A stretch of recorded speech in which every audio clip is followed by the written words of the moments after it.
Bismillah. Assalamualaikum warahmatullahi wabarakatuh. Innal hamdalillah wassalatu wassalamu ala Rasulillah wa ala alihi wa sahbihi wa man tabi'ahum bi ihsan ila yaumil qiyamah. Seluruh keluarga besar Masjid Al-Falah yang semoga Allah rahmati, semoga Allah mudahkan setiap urusan kita, dan yang terpenting semoga Allah hadirkan niat ikhlas kita di dalam kita menuntut ilmu semata-mata karena Allah. Siapapun yang telah mengikhlaskan dan telah diikhlaskan niatnya ketika dia duduk di taman ilmu, tidak ada yang dia niatkan ketika dia mencari kebenaran. Kalau dia niatkan itu karena Allah, maka tidak ada satupun amal yang mampu menandingi dari amalan orang yang telah ikhlas ketika mereka mencari ilmu. Inilah maksud dari apa yang dikatakan oleh Imam Ahmad al-ilm, bahwasanya al-ilmu la ya'tiluhu syai' idza salahat niyatuhu. Sesungguhnya keutamaan ilmu tidak ada satupun yang mampu menandingi keutamaan mereka yang menuntut ilmu apabila orang yang menuntut ilmu telah benar di dalam niatnya. Ada yang berkata kepada Imam Ahmad, kaifa salahat niyatuhu, bagaimana niat itu menjadi benar dalam proses kita ketika mencari ilmu. Idza yanwi rajul ayarfa'al jahlu an nafsihi, kalau seseorang ketika mereka mencari ilmu tidak ada yang niat yang dia miliki kecuali membebaskan kebodohannya pada kehidupan di hadapan Allah supaya dia semakin mengerti tentang petunjuk kehidupan yang Allah inginkan, yang Allah ridhoi dan Allah rahmati, maka itulah niat yang benar ketika mencari ilmu. Semoga niat kita di dalam duduknya kita pada setiap majelis ilmu bukan untuk menjadi jumawa dan bukan pula untuk menjadi sombong dengan ilmu yang kita dapatkan. Bukan pula kita semakin gampang untuk mengatakan sesat dan kalimat bid'ah kepada setiap saudara kita hanya karena mungkin kita menjumpai satu dua perbedaan ijtihad yang kita pilih. Semoga ilmu yang kita pilih juga tidak menjadikan kita gampang untuk mengatakan kalimat wahabi kepada siapapun yang mungkin pendapatnya tidak sama dengan pendapat fikih yang kita pilih. Moga-moga duduknya setiap para penuntut ilmu ketika mereka duduk pada majelis ilmu, niatannya adalah membebaskan kebodohan antara hidupnya di hadapan Allah Subhanahu wa taala. Dan ini adalah keutamaan yang besar, melebihi mereka yang sholat sunnah sepanjang kita mempelajari setiap ilmu ketika kita duduk di majelis ilmu.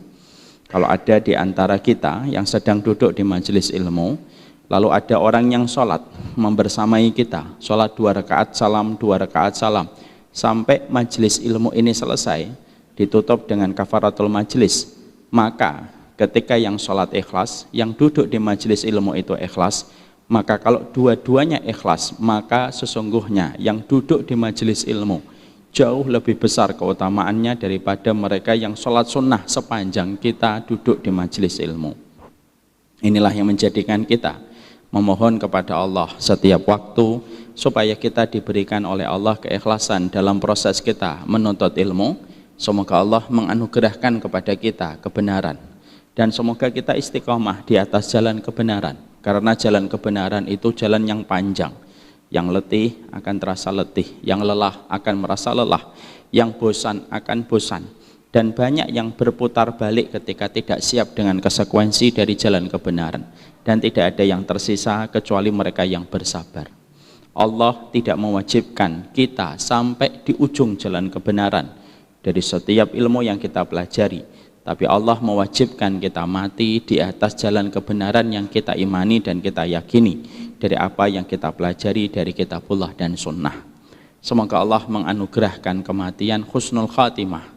Kematian husnul khatimah bukan hanya ketika meninggal pada waktu sujud, bukan hanya ketika kita meninggal pada waktu tawaf, tapi termasuk kematian husnul khatimah ketika kita meyakini kebenaran dan dimatikan di atas apa yang kita yakini, maka perkara itulah yang akan menyelamatkan kita di hadapan Allah. Ingat, ilmu merupakan objek pertama yang akan ditanyakan Allah sebelum Allah tanya tentang sholat kita. Sebelum Allah tanya tentang puasa kita, maka Allah bertanya dulu ilmu yang kita fahami tentang Allah dan Rasulnya. Itulah yang dikatakan oleh Imam Malik, salah satu ulama besar. Beliau mengatakan, inna hadal ilm lahmuka wa damuka, wa anhu tus'alu yaumal qiyamah. Persoalan ilmu dari perkataan Allah dan perkataan Rasul itulah yang akan ditanyakan Allah, dan kedudukan ilmu sebagaimana kedudukan darah dan daging pada jasad dan fisikmu, dan itulah yang ditanyakan oleh Allah. Sebelum Allah tanya tentang niat yang ada pada hati kita, sebelum Allah tanya kesabaran kita, sebelum Allah tanya dan menghisab ketawakalan kita, keridhaan kita, husnudonnya kita, cintanya kita, Allah akan bertanya terlebih dahulu bagaimana ilmunya yang kita pelajari, apakah sesuai dengan apa yang diajarkan oleh Rasulullah Sallallahu Alaihi Wasallam ataukah tidak. Semoga Allah berikan keikhlasan pada hati kita. Alhamdulillah, tentunya senantiasa kita bersyukur kepada Allah atas nikmat yang Allah berikan kepada kita. Terutama nikmat yang kita sangat syukuri adalah kenikmatan ketika kita senantiasa merasa tidak tahu. Kenikmatan tidak tahu atau kenikmatan bodoh itu merupakan sebuah kenikmatan besar. Karena apa? Siapapun yang merasa bodoh, dia akan membuka hatinya dan dia akan mempelajari setiap nasihat yang disampaikan Allah dan Rasulnya menjadi petunjuk dalam hidupnya. Muslim dalam kebodohannya terbagi menjadi dua. Ada muslim yang dia merasa dirinya bodoh sehingga dia tidak mau kecuali memperbanyak ilmu supaya membebaskan kebodohannya. Dia tidak mau berdebat, dia tidak mau merasa jumawa dengan ilmunya karena dia merasa bodoh, sehingga yang dilakukan olehnya adalah bagaimana menambah ilmu setiap waktu, setiap saatnya. Ada yang kedua, ada orang yang mereka merasa bodoh, ada orang yang bodoh tapi dia tidak pernah merasa dirinya bodoh. Kata Khalil bin Ahmad rahimahullahu ta'ala, dia bodoh, dia tidak pernah merasa bodoh, dia tidak mau belajar, dia tidak mau mengkaji, dia tidak mau memiliki semangat untuk mengkaji tentang ilmu yang Allah turunkan pada kehidupan, tetapi dia merasa pintar dan terkadang dia merasa berhak untuk menyampaikan banyak perkara di dalam agama, padahal dia didominasi oleh kebodohan. Ini kata Khalil bin Ahmad. Maka kita bersyukur. Apa syukur yang kita sangat rasakan? Karena kita duduk di sini, sama-sama kita ngaji, sama-sama kita mengkaji. Karena kita masih diberikan oleh Allah sifat merasa bodoh. Sifat inilah yang akan terus kita bawa untuk menjadikan kita tidak pernah puas untuk mendapatkan ilmu sampai kita berjumpa dengan Allah. Makanya Rasulullah mengatakan di dalam sabdanya, la yashba al-mu'min min khairin yasma'uhu hatta yakuna muntahahu al-jannah. Orang mukmin itu salah satu sifatnya, dia tidak pernah merasa cukup, dia tidak pernah merasa kenyang dengan ilmu yang dia dengarkan sampai dia nanti mendapatkan kakinya sudah berada di dalam surga. Disitulah baru dia merasa cukup dengan ilmu. Inilah yang menjadikan kita senang sekali, Pak, berkumpul di taman ilmu, berkumpul dengan orang-orang yang sama-sama menyadari bahwasanya kita bodoh, supaya kita mendapatkan setiap curahan nasihat yang disampaikan Allah dan Rasulnya, dan supaya kita tidak pernah merasa bosan dengan ilmu yang kita peroleh, karena pada dasarnya ilmu memberikan pahala yang begitu besar pada kehidupan kita, karena surga identik dengan ilmu sebagaimana ikan identik dengan airnya. Yang terpenting, habis kita mendapatkan ilmu, jangan sombong, jangan jumawa, jangan buru-buru menganggap diri kita mufti dan ulama besar, menyesatkan fulan, membid'ahkan fulan, mengwahabikan fulan, itu kita hindari. Semoga dengan itu kita akan mendapatkan keberkahan pada ilmu yang kita dapatkan. Inilah yang menjadikan kita bersyukur. Syukur betul bahwasanya kita pada kesempatan ini masih diberikan oleh Allah sifat merasa bodoh pada diri kita, yang menjadikan kita terus mau belajar dan tidak pernah merasa lelah untuk mendatangi setiap majelis yang kita dapatkan, supaya bertambah pemahaman kita terhadap kebenaran. Semoga Allah memberikan kepada kita semangat yang tidak pernah putus. Kita akan melanjutkan pembahasan panjang dan maraton, pembahasan kitab, yaitu doa 40 Rabbana. Kita faham, kita mengerti. Salah satu di antara perkara penting dan pokok pada kehidupan kita sebagai seorang mukmin adalah bagaimana kita berdoa. Karena pada dasarnya seluruh kehidupan kita akan berkualitas dan kehidupan kita akan dimudahkan oleh Allah selama doa-doa yang kita panjatkan diistijabah dan dikabulkan oleh Allah. Banyaknya problem dan banyaknya masalah pada kehidupan kita, salah satunya adalah karena kita tidak pernah berusaha memberikan evaluasi, muhasabah kepada doa kita, sehingga sering sekali doa kita tidak mustajab. Dan ketika doa kita tidak mustajab, disitulah satu persatu problematika kita jumpai dan kita dapatkan pada kehidupan. Kapan orang tua sudah mulai kebingungan dengan anaknya? Kalau doanya tentang anaknya tidak diistijabah oleh Allah. Kapan seorang suami sudah mulai stres dengan banyaknya masalah dengan istrinya? Ya ketika doanya tentang istrinya itu tidak dikabulkan oleh Allah. Dan kapan seorang wanita sudah mulai kewalahan dengan masalah yang dia jumpai? Kalau doanya untuk kepada suaminya tidak dikabulkan oleh Allah, disitulah satu persatu problematika itu pasti hadir. Ketika doa kita tidak menjadi doa yang mustajab dan tidak menjadi doa yang berkualitas. Nah, inilah yang menjadikan kita paham. Termasuk salah satu yang harus diimani adalah doa. Tetapi sesuatu yang harus diilmui juga doa. Karena sesungguhnya doa tanpa ilmu itu sebagaimana berdoanya seorang pemabuk. Orang kalau mabuk, kalau berdoa, maka memiliki benang merah dengan orang yang berdoa tapi tidak pernah mengerti doanya. Karena apa? Orang yang berdoa tidak pernah mengilmui doanya. Ya persis kayak pemabuk. Pemabuk itu mungkin berdoa tapi dia tidak paham tentang apa yang dia ucapkan kepada Allah, dan itulah yang bisa menjadi sumber masalah dan pemicu problematika pada kehidupan kita. Hadirkan hati, hadirkan jiwa kita.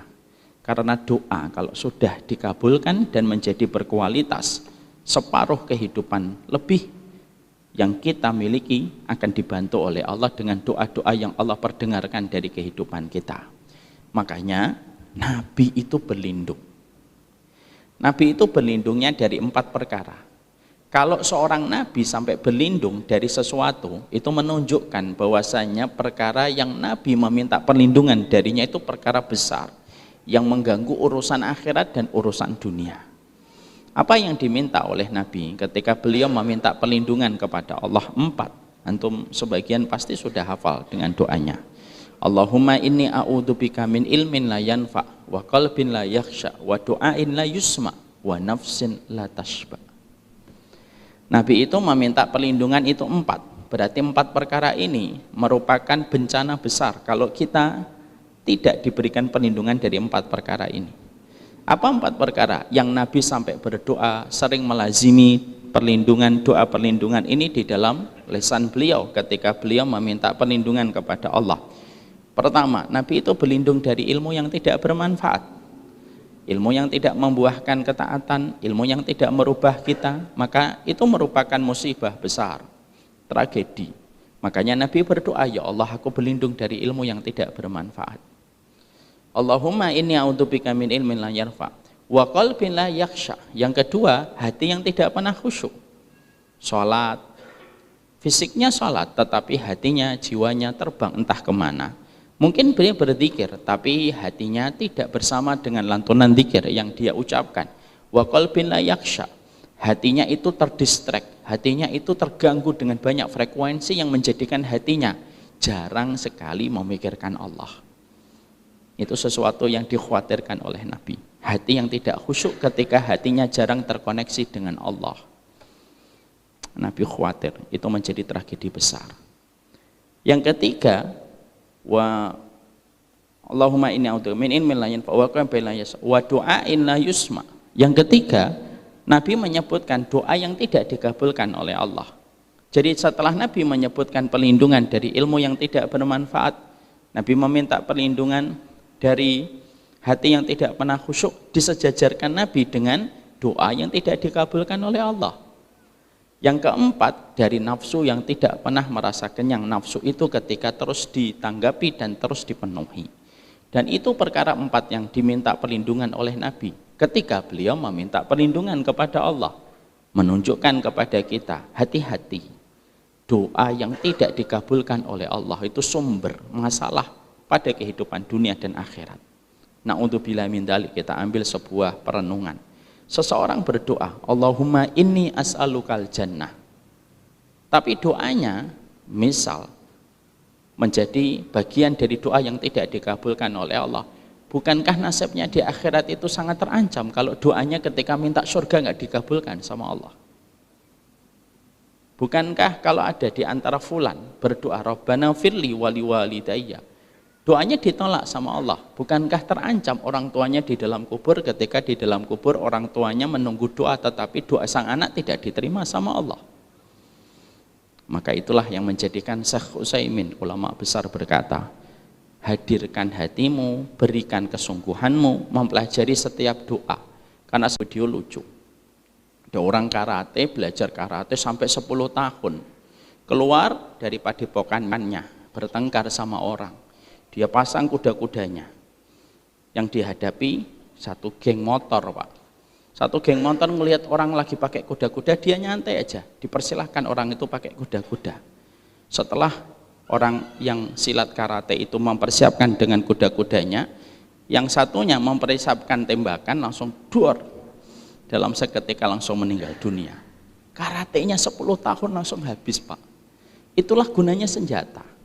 Rasulullah mengatakan kepada kita bahwasanya ad-du'a'u silahul mu'min. Doa itu senjata. Nabi tidak mengatakan bahwasanya doa itu kekuatan. Nabi tidak mengatakan ad-du'a'u quwwatun. Doa itu kekuatan. Nabi tidak mengatakan bahwasanya doa itu adalah perisai. Tidak. Nabi memilih sebuah kata yang menggambarkan kekuatan besar. Nabi mengatakan doa itu senjatanya orang yang beriman. Dan itulah yang menjadikan kita harus paham. Selama ini kita sering belajar tentang fikih, sering belajar tentang tafsir, sering belajar tentang usul fikih, tapi ternyata kita sering lalai terhadap doa, padahal doa itu masalah besar pada kehidupan kita. Sekarang mari kita buka surat Ali Imran 147.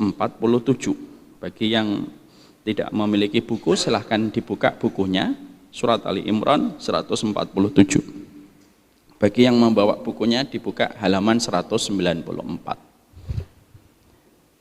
Kita kemarin pada pertemuan yang lalu, pekan yang lalu, kita menerangkan surat Ali Imran ketika kita berdoa Rabbana ighfir lana dzunubana wa israfana fi amrina wa tsabbit aqdamana fangsurna 'alal qaumil kafirin.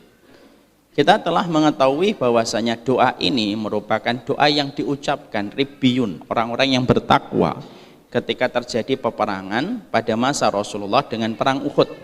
Maka sesungguhnya para sahabat yang saat itu sedang bersiap-siap untuk menghadapi orang-orang musyrikun pada perang Uhud, maka doa yang mereka lazimi adalah doa Rabbana ighfir lana dzunubana wa israfana fi amrina wasabbit aqdamana fangsurna 'alal qaumil kafirin.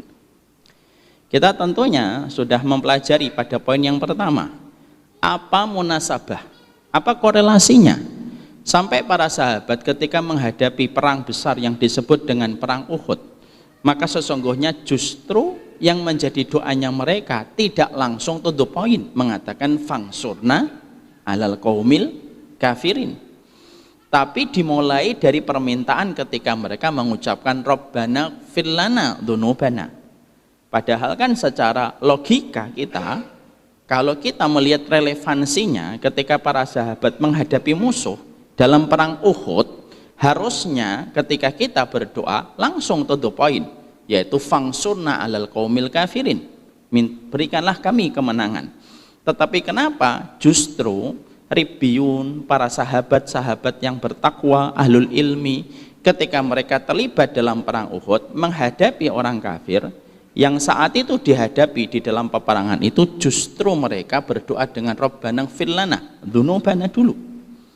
Itu menjelaskan kepada kita bahwasanya untuk meminta kemenangan dan supaya kita ditolong untuk menghadapi peperangan bersama dengan orang yang tidak beriman kepada Allah, tidak mungkin Allah memberikan kepada seorang mukmin kemenangan sampai orang mukmin itu dihapuskan dosa-dosanya dulu, karena yang menghalangi kemenangan itu adalah dosa dan kemaksiatan.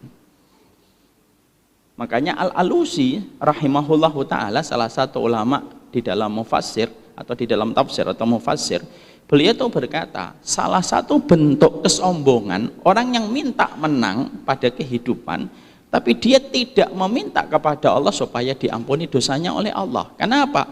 Kemenangan, kecemerlangan, dalam semua usaha yang kita inginkan, dalam konteks kehidupan hari ini, kalau pada zaman Nabi itu perang Uhud, kalau dalam konteks hari ini, supaya kita mendapatkan kemudahan, supaya kita mendapatkan kesuksesan dari apa yang kita lakukan, demi Allah, kita belajar pada surat Ali Imran, kesuksesan, cemerlangnya kita dalam karir, dimudahkan seluruh urusan kita dalam segala apapun yang kita inginkan dan hajatkan, tidak mungkin kita mendapatkan itu sampai kita diampuni dosa-dosanya oleh Allah.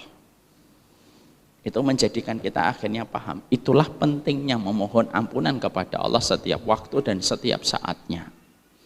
Para sahabat adalah orang yang mereka sedikit dosanya, tapi karena mereka adalah orang yang bertakwa. Orang bertakwa itu walaupun sedikit dosanya sensitif terhadap dosa.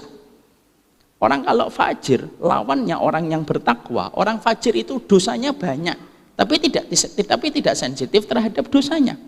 Itulah kalau kita pengen bertanya, apa bedanya orang yang bertakwa dengan pendosa, Ustaz? Maka para ulama mengatakan, kalau orang bertakwa sedikit dosanya tapi sensitif terhadap dosanya. Adapun pendosa sedikit dosanya tetapi dia tidak sensitif terhadap dosanya. Maka akhirnya di situ kita mendapatkan apapun kemudahan yang berlaku pada kehidupan kita tidak akan mungkin kita peroleh. Apapun kecemerlangan, cemerlang karirnya, dimudahkan urusan kantornya, diberkahi urusan dagangannya, kecuali mintalah ampunan kepada Allah. Daganganmu insya Allah berkah, muamalahmu insya Allah baik, karirmu insya Allah dimudahkan oleh Allah di dalam kebaikan. Ketika kita memohon kepada Allah, jangan langsung minta dagangan saya supaya berkah ya Allah, mintalah dulu ampuni dosa kami ya Allah sebelum kita meminta supaya dagangan kita diberkahi dan dimudahkan oleh Allah, supaya karir kita baik, supaya kita bisa membantu banyak urusan kaum muslimin. Sebelum minta karirmu dinaikkan oleh Allah dalam kebaikan, mintalah ampunan terlebih dahulu. Karena sesungguhnya ketika engkau diampuni dosanya, semua urusan yang kamu hajatkan dalam kebaikan dimudahkan oleh Allah. Yang menjadikan susah itu satu, dosa dan kemaksiatan. Yang menjadikan kemudahan itu hilang, itu kemaksiatan dan dosa. Yang menjadikan keringanan itu hilang, itu pun dosa dan kemaksiatan. Dan itulah yang dikatakan oleh Imam Qurtubi. Ada satu perenungan Imam Qurtubi, Pak, yang bagus. Mari kita membahas ini dulu supaya kita paham betapa besarnya hajat kita sama permintaan ampunan kepada Allah. Imam Qurtubi berkata, betapa dosa itu merumitkan kehidupan manusia. Dari mana beliau mengambil penjelasan? Beliau tidak menjelaskan melalui dalil nakli, tapi beliau menjelaskan dari sebuah akal dan logika supaya kita mudah terima. Dosa itu merumitkan kehidupan, dan yang membuat susah kehidupan kita itu ya dosa kita. Karena Allah itu tidak pernah menyusahkan kehidupan manusia, Pak. Yuridullahu bikumul yusra. Allah itu pengen mudah kok kamu itu kok. Tidak ada zat yang paling pingin supaya hidup kita gampang itu kecuali Allah, Pak. Itu Allah. Tapi yang membuat susah itu ya kita. Beliau lalu mengambil penjelasan. Perhatikan Nabi Adam dan seterusnya. Nabi Adam itu mendapatkan apapun yang beliau hajatkan ketika beliau berada di surga dengan tingkat maksimal bagaimana kehidupan di surga yang penuh dengan kenikmatan. Ketika seorang Nabi Adam tergelincir dalam khilafnya, ketika beliau itu makan buah, maka akhirnya ditetapkan sebuah hukuman, diturunkanlah beliau dari surga. Itu pun bukan hanya sekedar diturunkan, dipisahkan dari Hawa. Kalau kata Imam Ibnu Katsir di dalam kitab Al-Bidayah wa Nihayah, 200 tahun dipisahkan, Pak. Pada saat ketika di dunia ini hanya mereka berdua yang datang, Masya Allah, dan yang hadir, Pak. Maka dipisahkan ketika turun, dan Allah yang maha berkehendak ketika memberikan kepada Nabi Adam hukuman, di dalamnya ada rahmat. Dipisahkan 200 tahun sampai akhirnya berjumpa di sebuah tempat yang disebut dengan Arafah, Pak. Arafah itu diambil dari kata arafa ya'rifu yang akhirnya ketemu kembali, berjumpa kembali, makanya diambil dari kata itu namanya Arafah, Bukit Arafah. Maka setelah itu bagaimanapun Nabi Adam susahnya ketika turun dari surga ke dunia, maka Nabi Adam itu bagaimanapun dia susah, karena dibandingkan surga memang kehidupan di dunia itu susah, tapi Nabi Adam itu tidak pernah ribet dengan urusan tanah, air, buah dan semuanya. Kenapa? Pada saat ketika Nabi Adam turun, beliau tinggal metik dan beliau tinggal makan. Walaupun memang tidak senikmat ketika di surga. Pernah nggak Nabi Adam ribet masalah sertifikat? Tidak ada, Pak. BPKB, apalagi paspor, alah, tidak ada. Sepanjang tanah yang dilihat oleh beliau, sepanjang itulah milik dari Nabi Adam. Sepanjang apapun yang dilihat oleh Nabi, oleh Hawa, itu pun miliknya Hawa. Masya Allah ya. Itu pun masih mudah, Pak. Pakai air, tidak usah bayar. Pam, tidak usah bayar pam. Airnya bersih, tidak ada racun. Bening diambil dari mata air, Pak. Buahnya segar, tinggal metik. Kata Imam Qurtubi. Tapi setelah Nabi Adam meninggal dunia, orang bermaksiat lagi, ada pembunuhan gitu.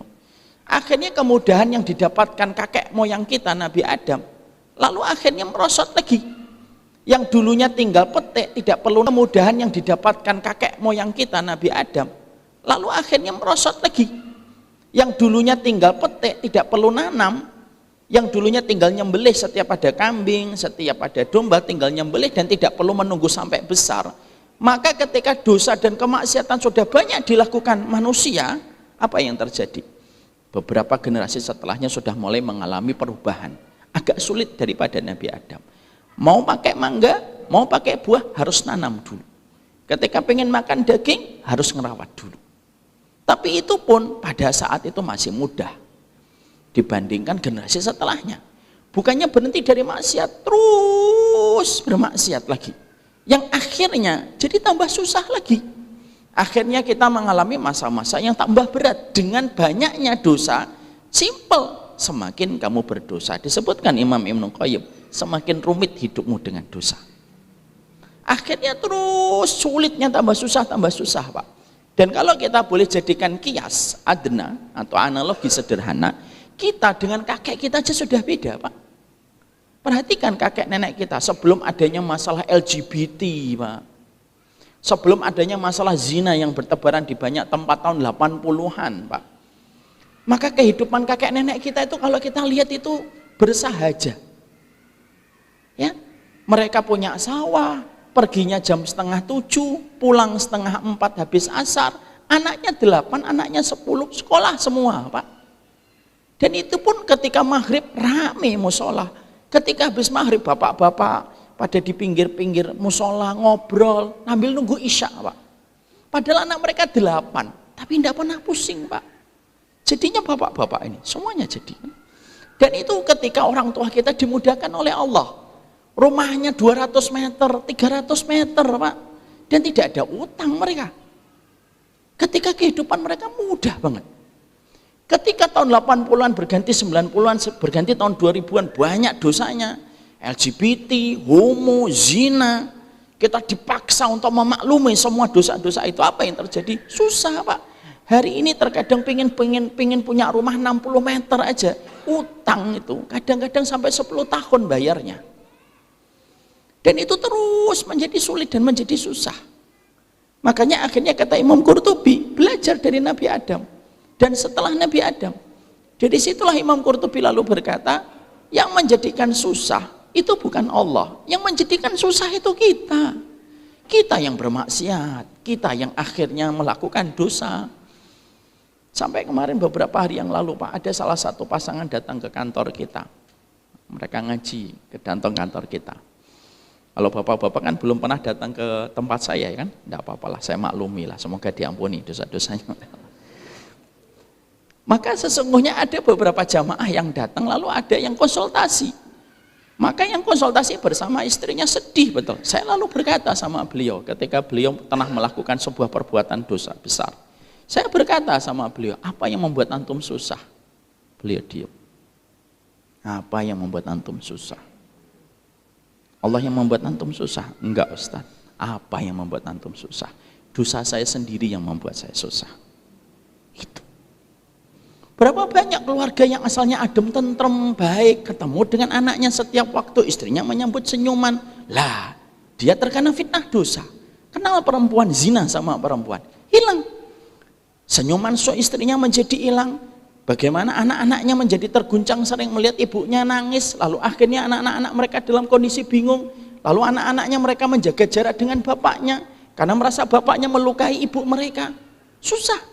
Siapa yang membuat susah? Allah yang membuat susah? Enggak, dia sendiri ketika akhirnya melakukan perselingkuhan, ketika melakukan perzinahan.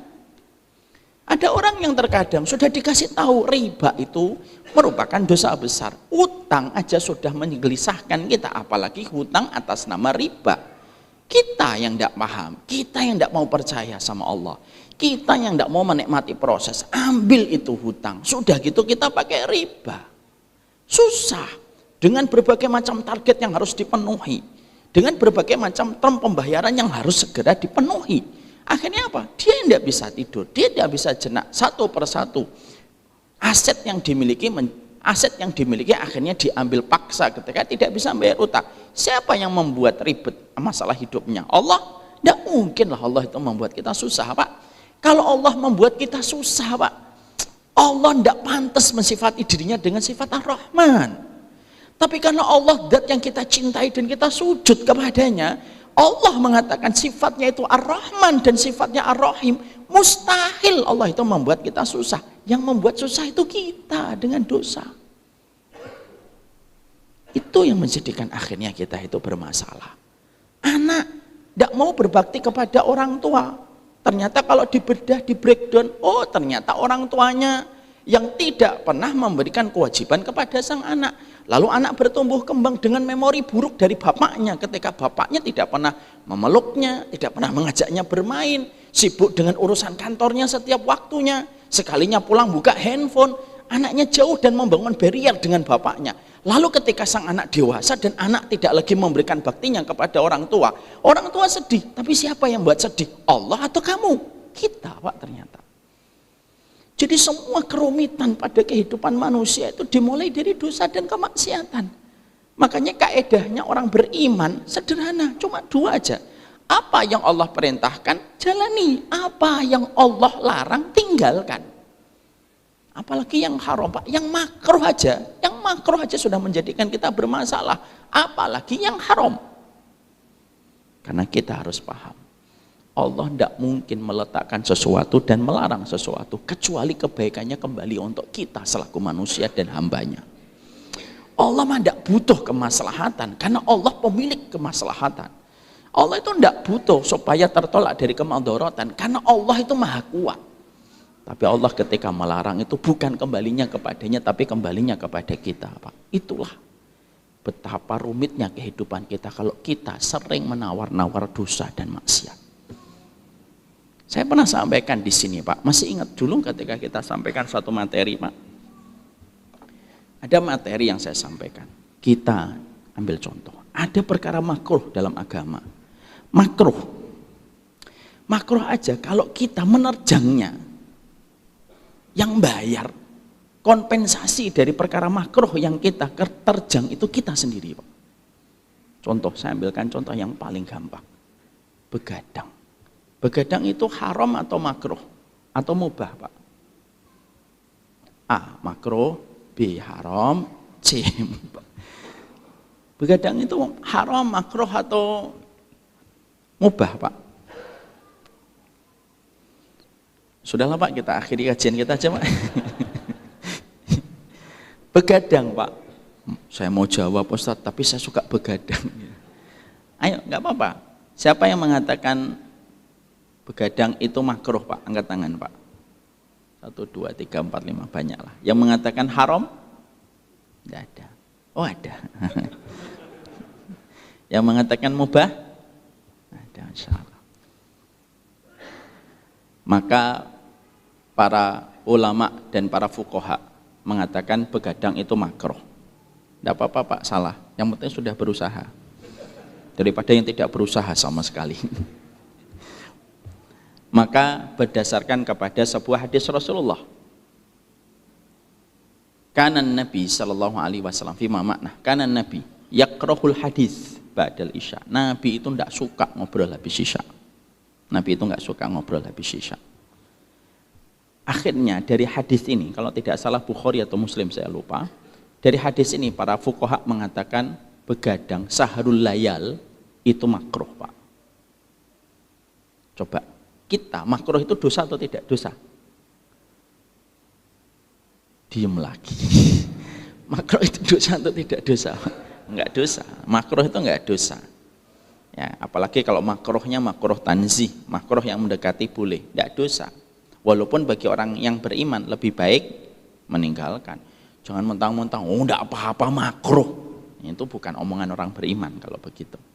Mau yang ngomong ustadz kayak kan dengar, enggak apa-apa makruh. Saya makan sendiri kalau makruh gitu. Maka makruh itu adalah sesuatu yang tidak dosa, tapi sebaiknya kita bisa tinggalkan. Coba Bapak dan saya suka begadang. Apa yang akan kita dapatkan kerumitan hidup kita, Pak? Kata para tenaga medis, para dokter, orang yang terbiasa begadang dan terbiasa ketika begadang ditambah dengan kopi, pisang goreng, mie godok Jawa, gitu ya. Enak banget itu ya. Maka akhirnya tubuhnya itu rentan dengan penyakit-penyakit berat. Entah nanti sudah melewati 40 atau 50, Pak. Kenapa? Karena tubuh, defaultnya, tubuh itu disetting ketika Allah menciptakan. Malam ketika sudah isya, maka dia butuh istirahat, Pak. Dan ketika ada manusia, dia lebih memilih begadang, maka akhirnya organ tubuhnya terjaga, Pak. Kenapa? Sang pemilik semua organ itu terjaga. Apa yang terjadi? Organ di dalam tubuh itu kelelahan dan keletihan. Apa yang akan dituai dan apa yang dipetik nanti tubuhnya rentan dengan penyakit-penyakit berat. Ya, ini alhamdulillah ini bagi yang gampang tidur habis isya, bersyukur banget. Sunnah ini menguntungkan antum.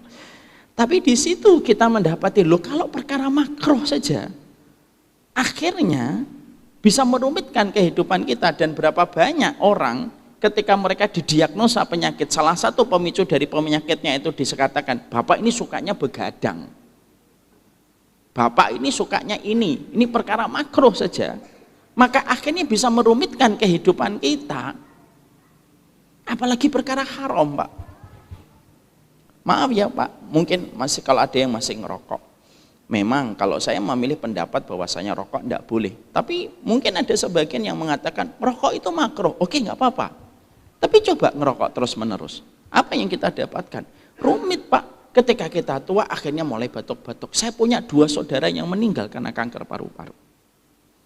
Akhirnya di situ kita ngambil sebuah perenungan. Itulah yang menjadikan kita, kalau memang manusia itu memang gampang melakukan dosa, maka setidaknya kita gampang meminta ampunan kepada Allah. Karena yang menghalangi kita dari kesuksesan, dalam keberkahan bisnis, dalam urusan keluarga, dalam urusan ketika kita didik anak, dalam urusan kantor kita, yang merumitkan kita itu ya dosa-dosa dan kemaksiatan kita. Makanya akhirnya kalau Bapak nanti mempelajari satu persatu doa ini, dan kita baru sampai doa yang ke-19 sampai 40, ya insya Allah 4 tahun 5 tahun lagi lah insya Allah gitu. Maka Bapak akan mengetahui bahwasanya dominasi doa yang dimulai dari Rabbana itu banyak mengatakan permintaan itu apa? Ampuni kami ya Allah. Kenapa itu mendominasi? Karena bahasanya iman itu sederhana. Kalau kamu sudah diampuni dosamu, apapun yang kamu hajatkan akan dikabulkan sama Allah. Anak Pak, nakal Pak, minta permen yang harganya 100, kita males ngasih Pak. Kalau dia lagi salah sama kita. Misal nih kita lagi duduk ditampar dia. Terus setelah itu dia ketawa minta permen. Kita nggak mau ngasih Pak. Tapi ketika anak itu langsung datang memeluk kita, minta maaf Pak, mending permen Pak, martabak kita kasih ke dia. Kenapa? Karena kalau sudah dihapuskan dosanya, disitulah kita akan mendapatkan banyak kemudahan. Sudah adzan isya, nanti kita lanjutkan Barakallahu fiik. Itu masih poin 1 dan kita ngulang dari poin 1, tidak apa-apa, semoga menghadirkan perenungan. Wassallallahu ala nabiyina Muhammad. Saya serahkan kepada muadzin dan nanti kita habis sholat isya sebentar zikir sampai ayat kursi sampai 3 surat kul. Setelah itu kita lanjutkan kembali kajian, sholat sunnahnya setelah kajian. Barakallahu fiik. Assalamualaikum warahmatullahi wabarakatuh. Bismillah. Assalamualaikum warahmatullahi wabarakatuh. Kita lanjutkan sebentar. Disitulah yang menjadikan kita akhirnya teruslah kita memohon ampunan kepada Allah dalam setiap waktu kita. Dan yang terpenting pula, di dalam kita memohon supaya kita diberikan ampunan oleh Allah, jangan menjadi ananiyah. Ananiyah itu menjadi egosentris, individualistis. Yang kita mintakan ampunan hanyalah untuk diri kita sendiri. Maka para ulama mengatakan setidaknya ada 3 hal yang antum harus selalu wajib mintakan ampunan sebelum kita memintakan ampunan untuk kondisi kaum muslimin. Yang pertama adalah orang tua kita, harus kita wajib memintakan ampunan atas dosa-dosa mereka, karena sesungguhnya apapun yang kita peroleh pada kehidupan juga merupakan bagian dari jariah yang telah mereka lakukan. Yang kedua, pasangan kita, Pak. Syekh Utsaimin menerangkan kepada kita, tanda mencintai itu saling mendoakan. Makanya kalau bapak ditanya, apakah bapak saya mencintai pasangan kita atau istri kita, jawabannya tidak terletak pada jawaban iya dan tidak, tapi jawabannya dilihat seberapa seringnya kamu mendoakan dan menyebutkan nama suamimu dan istrimu di dalam doa. Karena kaedahnya mencintai itu menyebutkan, ya. Jadi min alamatil hub itu adzikru. Tandanya cinta itu menyebut. Makanya kalau kita betul-betul mencintai istri kita, mencintai suami kita, maka sesungguhnya kita akan menyebutkan namanya di hadapan Allah dan kita mintakan ampunan. Karena ketika kita mendapatkan istri kita, suami kita sudah diampuni dosa-dosanya oleh Allah, maka sesungguhnya cahaya demi cahaya akan kita dapatkan di dalam rumah kita dan kehidupan keluarga kita. Yang ketiga tentunya adalah anak-anak keturunan yang kita miliki, maka mintalah ampunan kepada Allah. Sekarang kita menuju kepada poin yang kedua. Rabbana fir lana dzunubana wa israfana. Wa israfana ini diartikan di dalam bahasa terjemah atau bahasa depak di dalam mushaf terjemah, artinya adalah tindakan-tindakan kami yang melampaui batas. Para ulama kalau kita membuka tafsir Bapak dan Ibu yang semoga Allah rahmati, di situ dibedakan kata dzunub dengan israf. Ada sebagian ahli tafsir yang mengatakan dzunub itu adalah dosa kecil, israf itu dosa besar. Ini menurut beberapa mufassir. Tapi ada tafsir yang lain pula bahwasanya kata dzunub itu mencakup dari dosa besar dan dosa kecil. Kalau israf itu perkara-perkara mubah yang berlebihan, Pak. Karena sesungguhnya kita harus paham, yang merusak posisi keimanan seorang mukmin pada kehidupan itu bukan hanya dosa, tapi termasuk di dalamnya adalah perkara-perkara mubah yang berlebihan. Karena kita mengetahui kata Imam Ibnu Qayyim, setan kalau menyesatkan manusia, itu ada 6 cara di dalam upaya untuk menyesatkan kehidupan manusia. Siapapun itu, ustadz atau tidak ustadz, guru atau tidak guru, setan selalu menggunakan 6 cara dan 6 metode. Kalau cara yang pertama gagal, ada cara yang kedua sampai berlanjut hingga cara yang ke-6. Sekarang caranya apa? Kata Imam Ibnu Qayyim, yang pertama syirik. Karena syirik itu merupakan biang dari seluruh kerusakan itu kesyirikan, Pak. Dan kita harus ingat, syirik itu tidak selalu identik yang melakukan kesyirikan itu orang jahat. Banyak orang baik tapi syirik. Abu Thalib baik tetapi syirik. Maka kesyirikan menghapuskan seluruh amal kebaikan. Sebaik apapun kebaikan yang dilakukan manusia, kalau dia syirik, terhapus seluruh amal kebaikannya. Makanya kita harus hati-hati ya. Sekarang banyak sekali narasi yang mengatakan, udahlah, orang itu beragama yang penting baik. Tidak cukup lah. Harus baik dan benar. Baik dengan kemuliaan akhlak, benar Indikatornya dan acuannya adalah dengan kemurnian akidah kita hanya kepada Allah. Makanya berulang-ulang sering saya menyampaikan, semua agama itu baik, saya sepakat. Semua agama itu baik, Pak. Nggak ada yang menyuruh kepada perbuatan jahat, saya sepakat. Tapi agama yang paling benar cuma satu, yaitu Islam. Karena sesungguhnya kebenaran itulah yang akan menjadi tanda diterimanya apa yang kita lakukan ketika sesuai dengan prosedur, term and condition yang ditetapkan oleh Allah melalui syahadat. Emang Allah akan menghadap orang baik? Allah menegakkan keadilan sama orang yang mereka baik tetapi tidak mau memurnikan ibadahnya kepada Allah. Jadi kita harus membalik pernyataannya begitu. Karena apa? Orang pluralisme akan mengatakan, emang Allah tega menyiksa orang yang baik hanya gara-gara dia tidak mau bersyahadat? Allah menegakkan keadilan, Pak. Allah menegakkan keadilan. Karena sesungguhnya kalau semua agama itu diterima sama Allah, keadilan Allah hilang. Dan Allah mustahil tidak punya keadilan. Makanya metode pertama setan ketika menyesatkan manusia itu dengan syirik. Hati-hati dengan syirik. Karena syirik itu terkadang lembut. Lebih lembut daripada lembutnya sutra. Dan hari ini banyak orang tidak paham syirik, Pak. Kenapa? Bahkan anak-anak jarang. Kalau yang bukan betul-betul pendidikannya kurikulum agama, dia tidak paham syirik, Pak. Ya, bahkan banyak anak yang kadang saya tanya, apa itu syirik, Nak? Syirik itu tanda tak mampu, Ustaz. Nah, itu salah. Bahkan banyak, bukan hanya anak muda, orang tua kalau saya tanya syirik itu apa, Pak? Nyembah batu. Padahal nyembah batu itu bukan syirik. Nyembah batu itu salah satu contoh kesyirikan, tapi bukan definisi kesyirikan. Ya kan? Panjang ini akhirnya. Ya, nanti ada tempatnya lah. Kalau tidak salah Ustadz Fadil ngajar tauhid ya. Nah, nanti biar dijelaskan sama beliau. Tapi yang pertama syirik. Hati-hati terhadap kesyirikan. Makanya diampuni dari kesyirikan yang tidak kita sadari itu harus dirutinkan.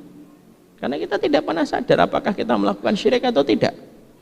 Bisa jadi kita mencintai istri kita tanpa kita sadari kadarnya sudah berlebihan dan akhirnya apa? Akhirnya kadarnya itu ternyata sudah melampaui cintanya kita kepada Allah. Kan kita nggak sadar.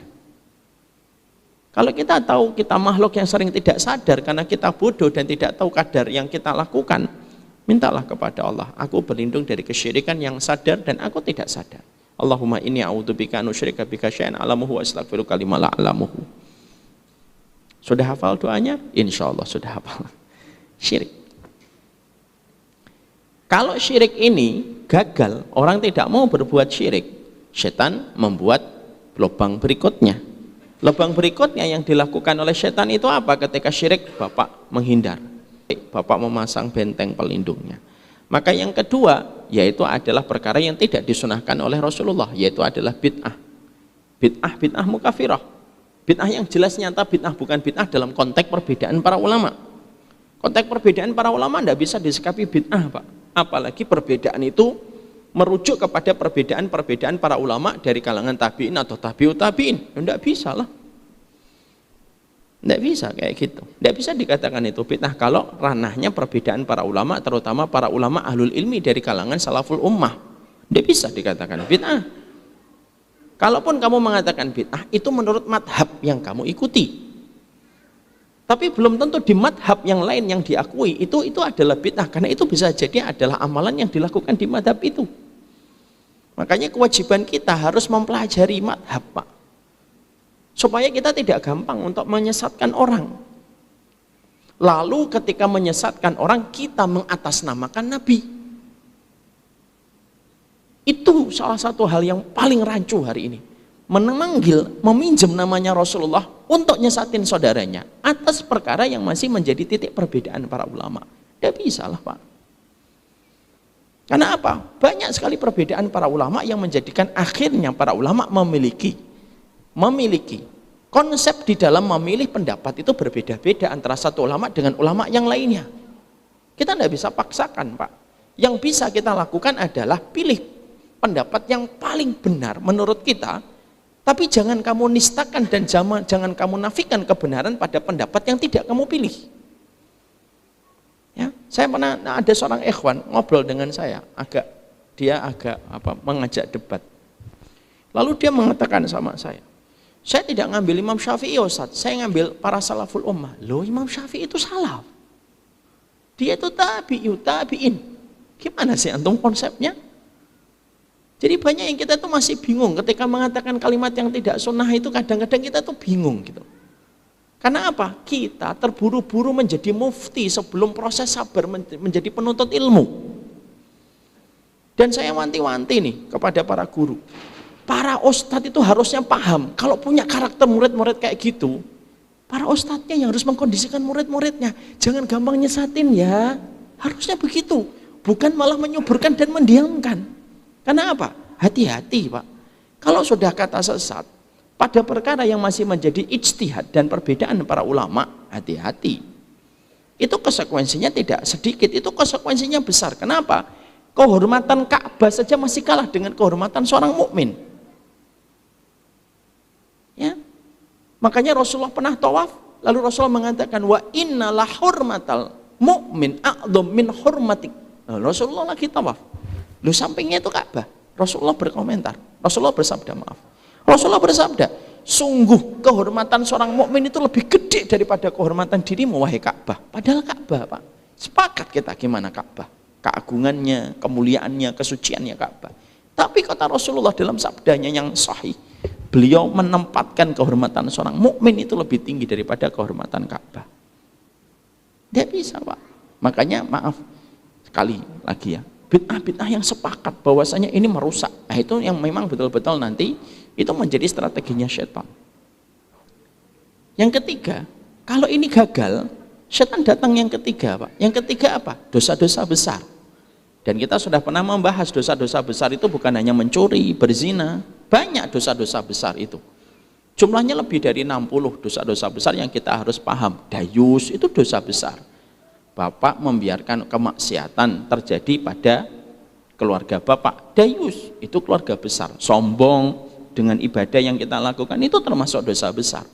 Supaya kita tidak terkena paham minimalisme. Dosa besar itu zina, berjudi, minum khamr, membunuh, tok, dan ditambah riba. Enggak. Kamu menodai kehormatan mukmin itu juga dosa besar. Makanya ada kitab Al-Kabair, dosa-dosa besar. Kalau sudah gagal, antum tidak mau dosa besar, setan tidak menyerah. Dia mendatangkan dosa-dosa kecil. Bagaikan ranting yang dicari sama orang yang sedang mendaki gunung di waktu malam. Ranting itu dikumpulkan olehnya untuk menghidupkan api unggun. Semakin banyak rantingnya, semakin besar apinya. Dosa kecil kata Nabi itu sebagaimana ranting-ranting kecil, Pak. Makanya maaf ya, orang yang baik itu orang yang sensitif terhadap dosa walaupun tampaknya kecil. Saya ceritakan, Pak. Ini semoga Allah merahmati yang saya ceritakan di sini. Saya tuh pernah ada seorang talibat, seorang santriwati entah dari mana pas kajian gitu. Habis kajian, habis menerangkan tentang dosa. Bapak tahu pertanyaannya apa? Pertanyaannya begini.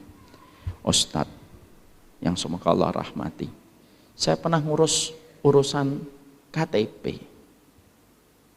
Ketika saya ngurus urusan KTP, petugas KTP-nya atau petugas administrasinya ketika sedang mendudukkan kameranya, tidak sengaja saya bersentuhan kulit dengan beliau, bersentuhan Ustadz.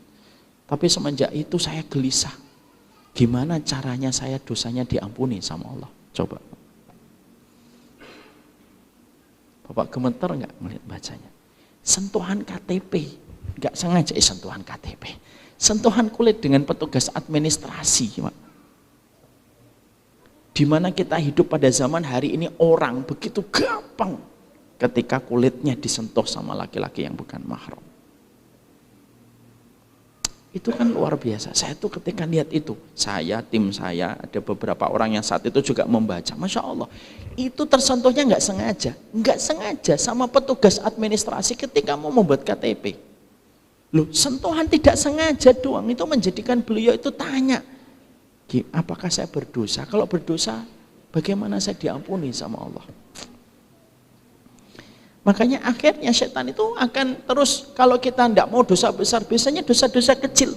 Yang dosa-dosa kecil itu kita merasa tahawunan, meremehkan dosa kecil, tapi kita lupa gunung itu tidak akan terbentuk kecuali karena kerikil yang terkumpul. Makanya setan itu dosa-dosa kecil, ayo dosa kecil tidak apa-apa kok, dosa kecil, habis ini istighfar. Kalau ternyata antum sensitif, kita sensitif, misal dengan izin Allah, semoga Allah mudahkan kita dalam penjagaan dari dosa besar dan dosa kecil, kita selamat nih yang keempat. Setan tidak langsung putus asa. Setan itu makhluk yang pantang putus asa, Pak. Ya. Makanya kalau antum lagi ngerintis bisnis 2 kali gagal, jangan putus asa, malu sama setan.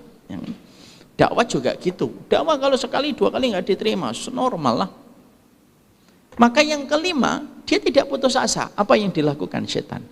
Setan itu akan membiarkan kamu melakukan amal. Tapi amal yang diarahkan dan dipilihkan untuk kamu amalan kecil dengan sebuah agenda. Kamu sibuk dengan amalan kecil supaya kamu luput dari amalan gede yang harusnya kamu kerjakan untuk cepat mendapatkan dan menjemput rahmatnya Allah. Insya Allah, Pak. Contohnya apa? Ada orang tuanya sakit, orang tuanya butuh dia, tapi dia justru pergi silaturahmi ke teman-temannya yang ada di Bandung, Semarang, lalu berkata, saya silaturahmi. Lah bapakmu sakit, kamu sibuk dalam amalan kecil tetapi luput dari amalan besar. Maka itu pun termasuk strateginya setan, Pak. Jadi setan itu kalau sudah gagal syirik, gagal bid'ah, gagal dosa besar, gagal dosa kecil, yang dilakukan setan itu apa? Sudahlah, biarkan dia untuk melakukan amalan. Tapi saya akan arahkan amalan-amalan kecil aja supaya dia luput dari amalan besar. Ya. Makanya pada konteks apa itu? Dulu kalau saya pernah baca di buku sejarah Indonesia, ada yang tidak mengangkat dan tidak melakukan perlawanan dengan Belanda, Pak. Yang dilakukan apa? Malah zikir. Ya betul, zikir. Memang zikir itu utama. Tapi ketika pada saat itu ada penjajahan, tidak ada amalan yang paling besar kecuali berusaha mengusir penjajahan. Itu termasuk salah satu di antara contoh yang bisa dihadirkan. Kalau yang kelima ini gagal, ada yang keenam. Yang keenam itu apa? Disibukkan dalam perkara-perkara mubah yang berlebihan. Itulah yang dikatakan israf. Israfana fi amrina. Perkara mubah yang berlebihan itu apa, Ustaz? Banyak contohnya. Contohnya apa? Ya pingin makan bakso tapi di Wonogiri, jauh. Pingin makan siomay tapi harus di Bandung. Itu termasuk perkara-perkara mubah tapi berlebihan. Dan ternyata kita di sini, di dalam permintaan kita, ini kata sebagian ulama, ini doa mencakup. Kenapa? Kita bukan hanya minta ampunan dari perkara dosa, tapi kita juga minta ampunan dari perkara-perkara yang melampaui batas. Kenapa? Bisa jadi, Pak, kita scrolling. Tapi ketika scrolling tanpa kita sadari dari 5 menit menuju 10 menit, dari 10 menit menuju 15 menit, dari 15 menit menuju setengah jam, menunggu setengah jam lalu menuju 2 jam, masih scrolling aja. Baru berhenti ketika handphonenya mati. Itu termasuk perkara yang melampaui batas, mubah tapi melampaui batas. Dan ini yang menjadikan kita harus paham, kenapa diletakkan di dalam permintaan surat Ali Imran 147 itu dzunub dan israf, karena orang itu biasanya ngerti tentang dzunub tapi mereka terkadang tidak sadar dan tidak waspada tentang israf dalam perkara mubah, Pak. Makanya israf dalam perkara mubah itu setidaknya ada 4. Ada 4 yang biasanya nanti akhirnya menjadi sumber dosanya dari perkara mubah 4 ini, Pak. Apa 4 perkara ini yang akhirnya bisa menjadi sebuah dosa? Nah, itulah yang akan kita bahas pada pertemuan selanjutnya, ya. Semoga Allah memberikan kebaikan dan keberkahan dari apa yang kita kaji, dan semoga perkara-perkara yang melampaui batas itu Allah ampunkan untuk kita, Pak. Dan memang surat Ali Imran 147 ini Masya Allah mencakup banget. Ada kata dzunub, ada kata israf. Dzunub, dosa kecil dan dosa besar. Israf, perkara-perkara mubah tetapi melampaui batas yang tidak kita sadari. Perkara israf itu juga ngerusak kehidupan akhirat kita. Ada 4 pintu Pak, perkara yang biasanya manusia itu mubahnya berlebihan.